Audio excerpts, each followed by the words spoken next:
피감기관에서 거액의 공사를 따내 이해 충돌 논란이 불거진 국민의힘 박덕흠 의원이 오늘 해명 기자회견을 엽니다.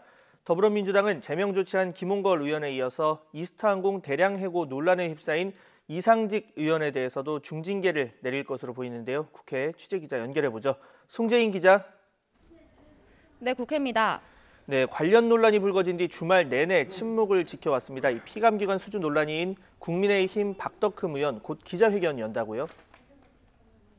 네, 그렇습니다. 국민의힘 박덕흠 의원은 이제까지 이해충돌 가능성을 부인하면서도 개별 의혹에 대한 구체적인 해명은 내놓지 않았는데요.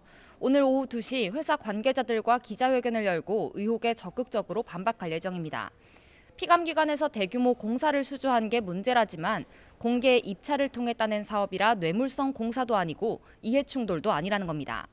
다만 박 의원 관련 건설사들이 피감기관에서 벌어들인 돈의 규모 자체가 큰 만큼 수주 과정에 문제가 없었다는 해명으로 논란을 잠재울 수 있을지는 미지수입니다.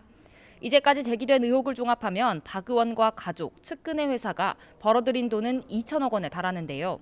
국토부와 산하기관에서 1,000억 원가량을 벌어들였고 서울시에서는 400억대, 이외 지자체에서는 487억 원대 공사를 수주한 것으로 조사됐습니다. 박 의원의 입장 표명과 함께 국민의힘도 박 의원에 대한 긴급 진상조사 특위를 구성하고 자체 규명에 나설 방침입니다. 네, 이런 가운데 민주당 역시 개별 의원들의 논란으로 곤혹스러운 상황입니다. 이스타항공 창업주 이상직 의원에 대한 징계 언제쯤 결론이 날 전망입니까? 네, 늦어도 추석 전 이르면 이번 주 후반 결론이 나올 것으로 보입니다.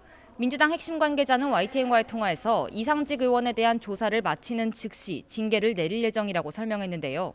당내에선 이 의원에 대한 제명이 불가피하다는 의견이 지배적입니다.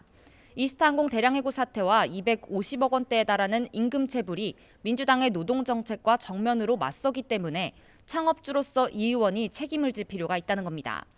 또 당 윤리감찰단 조사 대상 1호에 함께 올라 제명된 김홍걸 의원보다 이상직 의원 사안이 더 심각하다고 보고 있는 만큼 이 의원에게도 같은 수준의 징계가 내려질 거란 전망입니다.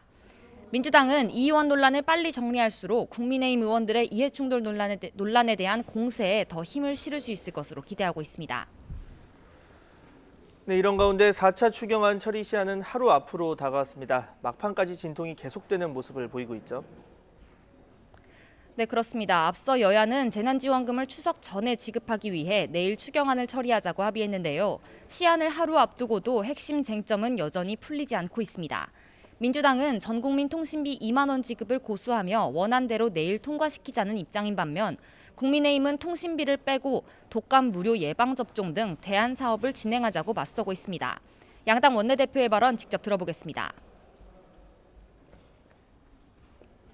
여야의 작은 견해 차이가 국민의 절박함보다도 우선될 수는 없습니다.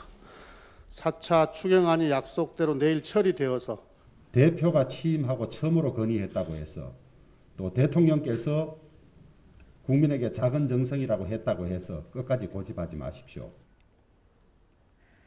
네, 이와 함께 돌봄 지원 확대와 법인 택시기사 지원도 새로운 갈등 쟁점으로 떠오른 가운데 오늘 아침부터 진행되고 있는 예산안 조정소위원회를 거쳐서 4차 추경안의 골자가 결정될 것으로 보입니다.